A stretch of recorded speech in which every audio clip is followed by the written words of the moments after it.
Hello students, welcome to Fascinating Physics. It's my 6th lecture on unit and dimension. Unit और dimension के ऊपर ये मेरा 6th lecture है और इस लेक्चर में हम पढ़ाएंगे डायमेंशनल एनालिसिस के बारे में। हम लोग ऑलरेडी पढ़ चुके हैं डायमेंशन निकालना, यूनिट निकालना, डायमेंशन निकालना। अब हम लोग क्या करेंगे, अब उसके एनालिसिस करेंगे कि अब डायमेंशन निकालने के बाद क्या क्या होता है, उसके यूज के बारे में। ठीक है, अब देखिए यूज ऑफ डायमेंशनल एनालिसिस। ठीक है, अब डायमेंशन का कहाँ कहाँ यूज हो रहा है।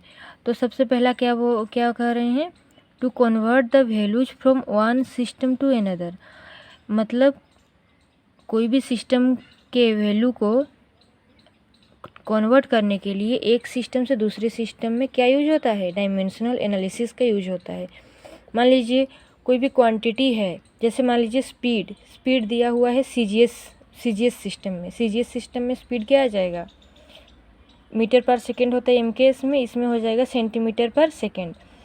तो अब हम लोग को इसको एमकेएस में कन्वर्ट करना है तो मीटर पर सेकेंड में करना है। कैसे करेंगे, बाय यूजिंग डायमेंशनल एनालिसिस। जब हम लोग अप्लाई करेंगे तो वो एक सिस्टम से दूसरे सिस्टम में उस क्वांटिटी का जो वैल्यू है, न्यूमेरिकल वैल्यू, वो दे देगा।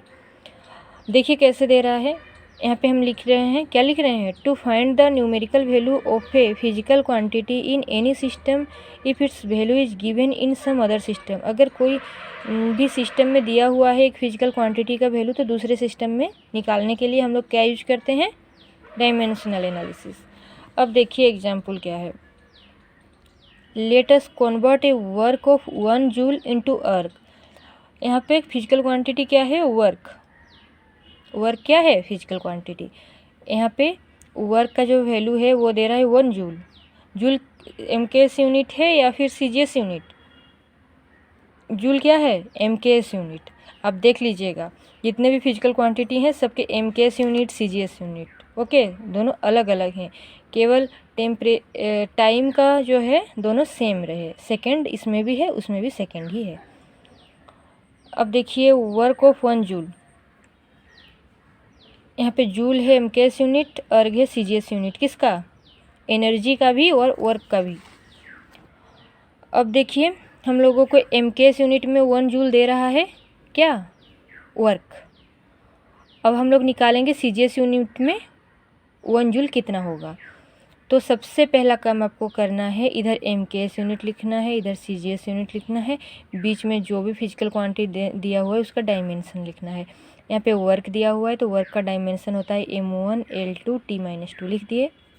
और इधर एमकेएस सिस्टम में हम लोग जानते हैं मास का क्या होता है 1 kg, लेंथ का 1 मीटर, टाइम का 1 सेकेंड लिख दिए। यहाँ पे सीजीएस में मास 1 ग्राम, लेंथ 1 सेंटीमीटर, टाइम 1 सेकेंड। और यहाँ पर जो एमकेएस सिस्टम में हम लोग को दिया हुआ है N1 मतलब है क्वांटिटी, कितना दिया हुआ है, इसका न्यूमेरिकल वैल्यू आ रहा है 1 आ रहा है, इसलिए N1 कितना है, 1 है, 1 जूल है।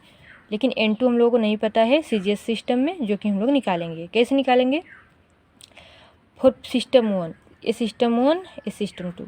सिस्टम 1 के लिए फिजिकल क्वांटिटी मतलब वर्क कितना है, जो क्वांटिटी दिया रहेगा 1 जूल, N1 इंटू उसका dimensional formula m1 L1 m1 to the power a, L1 to the power b, T1 to the power c। यहाँ पर जो डायमेंशन आ रहा है a b c, ये हम लोगों को क्या है, पता नहीं है, तो इसलिए हम लोग क्या करें, लिख दिए। सिस्टम 2 के लिए क्या आया, work equals to N2, numerical value क्या है, N2 है, जो हम लोग निकालेंगे। M2 यहाँ पे क्या आ जाएगा, M2 आ जाएगा L2 T2 और ऊपर power A B C। Now both have same amount of work. भले ही सिस्टम अलग हो लेकिन काम तो दोनों में एक ही हो रहा है ना, अमाउंट जो है वो सेम है।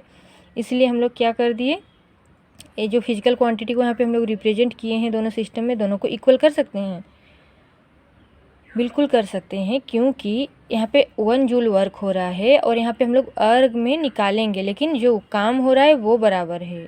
अगर एक घर बना है यहाँ पर तो यहाँ पर भी एक घर बनने का ही काम हुआ है, तो यहाँ पे बस सिस्टम चेंज हो रहा है, तो यहाँ पर क्या होगा, वैल्यू चेंज हो जाएगा, लेकिन काम एक ही हुआ है, इसलिए हम लोग दोनों को इक्वल लिख दिए। n1 निकालना क्या है, n1 गिवन है, n2 निकालना है, तो हम लोग को n2 चाहिए, तो ये जो यहाँ पे ये है डिवाइड हुआ है, इधर आके क्या हो जाएगा, इधर मल्टीप्लाई है, डिवाइड हो जाएगा। तो यहाँ n2 बराबर n1 equals to m1 to the power a l1 to the power b t1 to the power c by m2 to the power a l2 to the power b t2 to the power c। n2 equals to n1 कितना है 1 joule, यहाँ पर 1 put कर दिए, 1 into एक पहले system के लिए है, MKS सिस्टम के लिए है, तो यहाँ पे मास किस में लेते हैं, kg में। m1 है 1 kg, लेंथ किस में लेते हैं, मीटर में, 1 मीटर, टाइम सेकंड में 1 सेकंड। यहाँ पे क्या आ गया, m2 क्या है, मास, एक CGS सिस्टम में मास आ गया तुम्हारा 1 ग्राम, और लेंथ आ गया सेंटीमीटर, और टाइम आ गया 1 सेकेंड। और हम लोग का जो ABC यहाँ भी है ना नीचे, ABC क्या है, वर्क का जो डायमेंशन होता है, वर्क का डायमेंशन हम लोग यहाँ लिखे हैं, क्या लिखे हैं, 1 2 -2। तो यहाँ पे होल टू द पावर लिख सकते हैं, m1/m2 का whole to the power a, l1/l2 का whole to the power b, इस तरीके से लिख सकते हैं, t1/t2 का whole to the power c, और ABC क्या है 1 2 -2 वर्क का डायमेंशन। अब हम लोग n2 बराबर लिख दिए 1 इंटू 1 किलोग्राम को ग्राम में कन्वर्ट कर देते हैं, क्योंकि हम लोगों को CGS में चाहिए, CGS में मतलब ग्राम सेंटीमीटर सेकेंड इनमें चाहिए, इसलिए हम लोग किलोग्राम से ग्राम में कन्वर्ट करते हैं। 1 किलोग्राम बराबर 1000 ग्राम, तो 1000 ग्राम। 1 मीटर बराबर 100 सेंटीमीटर, तो 100 सेंटीमीटर। 1 सेकंड रहा, सेकंड कट गया, 1 टू द पावर -2 1 ही होगा, किसी 1 का कितना भी पावर लो 1 ही आता है। अब यहाँ पे क्या आ गया, 10 टू द पावर 3 लिख सकते हैं, किसको, 1000 को 10 टू द पावर 3 इंटू, और 100 का पावर 2 है, तो कितना आ जाएगा, 1 के बाद 4 जीरो, इसको हम लोग 10 टू द पावर 4 लिख सकते हैं, तो 10 to the power 3 into 10 to the power 4। अब देखिए अर्ग आ जाएगा, क्योंकि CGS यूनिट जो होता है वो होता है वर्क का अर्ग होता है, क्योंकि यहाँ पे हम लोग कन्वर्ट कर दिए हैं ग्राम सेंटीमीटर सेकेंड में, और ये क्या है, CGS यूनिट है, CGS यूनिट में यहाँ पे क्या आएगा, अर्ग आएगा, जूल नहीं आएगा। तो n2 क्या था, n2 हम लोगों का निकालना था, n2 बराबर आ गया 10 टू द पावर 7 अर्ग। n1 कितना था 1 जूल, n2 कितना आ गया 10 टू द पावर 7 अर्ग। वैल्यू में चेंज हो गया, लेकिन जो वर्क है वो सेम है, तो इसका मतलब हम लोग डायमेंशनल एनालिसिस को यूज करके न्यूमेरिकल वैल्यू किसका पाए, क्वांटिटी का, किस क्वांटिटी का, वर्क का, किस में, CGS सिस्टम में। MKS सिस्टम में दिया हुआ था, एक सिस्टम में दिया हुआ था, दूसरे सिस्टम में निकालने के लिए हम लोग इस प्रोसेस को यूज किए। इस प्रोसेस को याद रखिए, बहुत सारे न्यूमेरिकल्स हैं जो कि इस प्रोसेस से सॉल्व होने वाले हैं। अगर आपको नोट्स की ज़रूरत हो तो प्लीज़ कमेंट करिएगा, हम टेलीग्राम ग्रुप में अपलोड कर देंगे। अब देखिए सेकेंड यूज क्या है डायमेंशन का। सेकेंड यूज है we check the correctness of a given relation by using dimensional formula on either side of the relation. मतलब कोई भी एक रिलेशन दे रहा हो या फिर कोई भी फॉर्मूला दे रहा हो, उसको चेक करने के लिए कि ये सही है या नहीं है, इसके लिए हम लोग डायमेंशनल एनालिसिस का यूज करते हैं। तो एग्जाम्पल देखिए, यहाँ पे एस मतलब क्या होता है, displacement equals to ut plus half at²। यहाँ पर u क्या है, इनिशियल वेलोसिटी है, a है एक्सेलरेशन, t है टाइम। तो यहाँ पे ये जो रिलेशन है ये सही है कि नहीं है, तो इसके लिए हम लोग ईच टर्म का, ये 3 टर्म है यहाँ पे 1 2 3, और ये तीनों टर्म का हम लोग डायमेंशनल फॉर्मूला निकालेंगे, और तीनों का अगर डायमेंशनल फॉर्मूला सेम हुआ तो इसका मतलब ये रिलेशन सही है।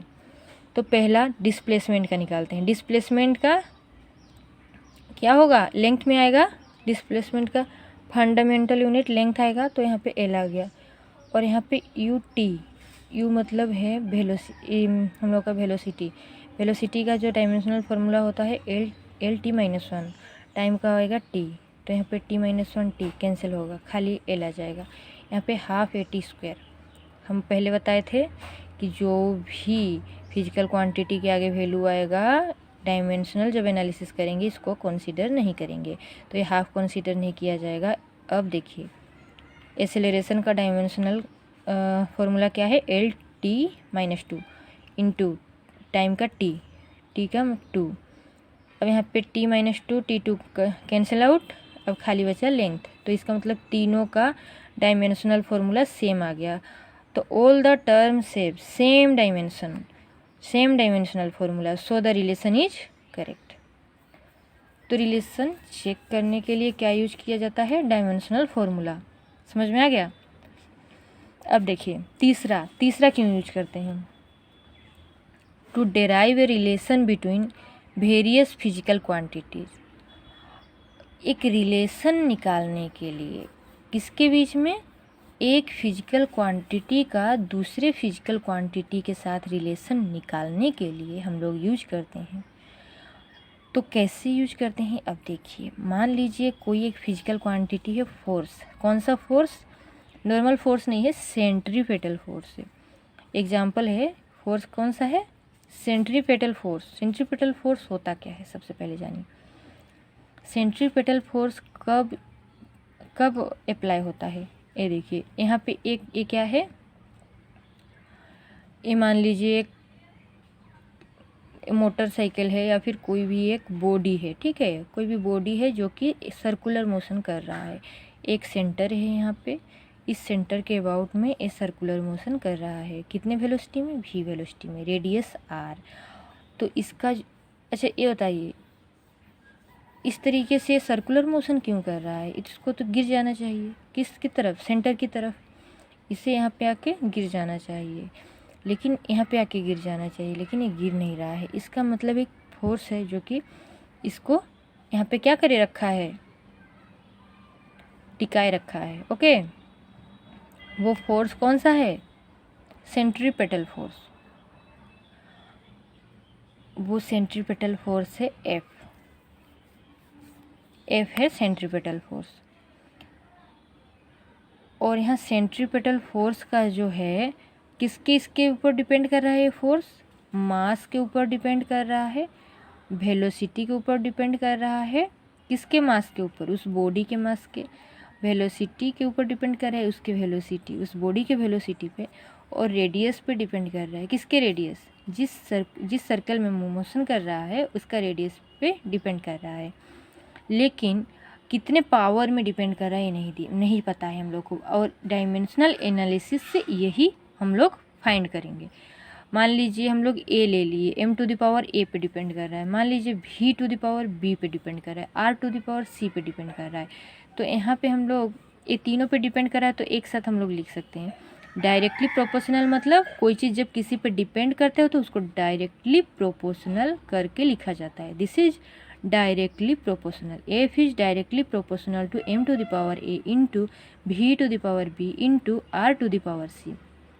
अब देखिए, अब ये जो यहाँ पे हम लोग लिखे प्रोपोर्शनल, ये प्रोपोर्शनल को हटा देंगे, अब हटा देंगे तो इक्वल होगा तो ये हटाने पे एक कांस्टेंट आता है, ये याद रखिए आप। अब जितने भी आप यूज करेंगे यहाँ पे, जब कोई किसी पे डिपेंड करता है, आप पहले क्या करेंगे, प्रोपोर्शनल चिन्ह यहाँ पे डालेंगे, और उसके बाद जब ये प्रोपोर्शनल आप चिन्ह को हटा देंगे तो आ जाएगा एक कांस्टेंट आ जाएगा के, लेकिन एक कांस्टेंट है डायमेंशन लेस, इसमें इसका कोई डायमेंशन नहीं होता। जो भी कांस्टेंट, मान लीजिए r आ गया, मान लीजिए g आ गया, कोई भी कांस्टेंट आएगा लेकिन उसका डायमेंशन नहीं रहेगा। यहाँ पे क्या आ गया, k dimension less constant into m⁴ a into v⁴ b into r⁴ c। Here k is a dimension less constant. अब देखिए फोर्स के वैल्यू हम लोग पा गए, लेकिन a b c हम लोग को फाइंड करना है। Now using dimensional formula on both sides. ये जो फार्मूला हम लोग यहाँ पे पाए हुए हैं ना, कौन सा फार्मूला, ये देखिए यहाँ पे जो फार्मूला है। अब हम लोग यहाँ पे बोथ साइड में क्या यूज करेंगे, डायमेंशनल फार्मूला। फोर्स का डायमेंशनल फार्मूला, के का तो कुछ आएगा ही नहीं, मास का, भी है वेलोसिटी का, आर है रेडियस का। देखिए एफ इधर फोर्स का है m1 L1 T-2, ये फोर्स का डायमेंशनल फार्मूला, ये है किसका, मास का, ये वेलोसिटी का, ये रेडियस का, ये सारे डायमेंशनल फार्मूला आपको निकालने हैं तभी हो पाएगा। क्योंकि प्रीवियस लेक्चर में हम बता चुके हैं वेलोसिटी का क्या होता है, मास का क्या होता है, रेडियस का क्या होता है। इसी प्रकार सारे जितनी भी क्वांटिटी हैं सबके डायमेंशनल फार्मूला आएंगे और सब आपको निकालना है, उसके बाद आप पुट कर सकेंगे। अब यहाँ पे पुट कर दिए तो इतना आ गया। अब यहाँ पे आ गया m⁻1 l⁻1 t⁻⁻2 equals to m⁻a रहा, l क्या हो जाएगा b, t⁻−1 है तो -b हो जाएगा। t⁻−b को इस तरफ ले गए और l जो b है, l⁻c है, इसको हम लोग b + c कर सकते हैं। जब मल्टीप्लाई रहता है तो पावर को ऐड कर दिया जाता है, यहाँ पर b + c हो गया। और यहाँ पर t⁻−b है, इसको t को इधर ले आए, t⁻−b। Now comparing both sides we get. अब कंपेयर करिए पावर्स को। m का पावर यहाँ पे 1 है, इधर m का पावर a है, ठीक है। तो कंपेयर करने पर हम लोग इसको इक्वल, जब नीचे वाला पावर सेम रहता है, नीचे वाला पावर m है जो कि सेम है, तो ऊपर वाला पावर सेम हो जाएगा। a कितना हो जाएगा, =1, a = 1। यहाँ पर b + c = 1, यहाँ पर -b = -2, -b = -2 मतलब माइनस माइनस कैंसिल आउट, इसलिए हम लोग लिख सकते हैं b = 2। अब a b c का वैल्यू यहाँ पे हम लोग सोल्व कर दिए तो आ गया कितना, a = 1, b = 2, c = -1। अब इनको पुट करेंगे किस में, जो फॉर्मूला यहाँ पे था कितना, f = यहाँ पे था ना, a b c को पुट कर दिए तो यहाँ पे आ गया k m⁻1 v⁻2 r⁻−1। अब mv² r⁻−1 है तो नीचे आ गया mv²/r। तो यहाँ पे फोर्स का जो वैल्यू है वो आ गया। हम लोग को पता तो था, लेकिन मास के ऊपर डिपेंड कर रहा है, वेलोसिटी के ऊपर डिपेंड कर रहा है, रेडियस के ऊपर, लेकिन कितने पावर में डिपेंड कर रहा है, m⁻1 v⁻2 r⁻−1। तो इस तरीके से हम लोग जो रिलेशन है एक फिजिकल क्वांटिटी का फोर्स का किसके साथ, मास के साथ, वेलोसिटी के साथ, रेडियस के साथ कितना है वो हम लोग फाइंड कर सकते हैं बाय यूजिंग डायमेंशनल एनालिसिस। अब देखिए नेक्स्ट क्लास हम पढ़ाएंगे क्वेश्चंस ऑन डायमेंशनल एनालिसिस। हम 5 न्यूमेरिकल्स या 4 न्यूमेरिकल्स करवाएंगे नेक्स्ट क्लास, ओके। अगर वीडियो आपको अच्छा लगा हो तो प्लीज़ सब्सक्राइब करिएगा, शेयर करिएगा और लाइक करिएगा। Thank you to all.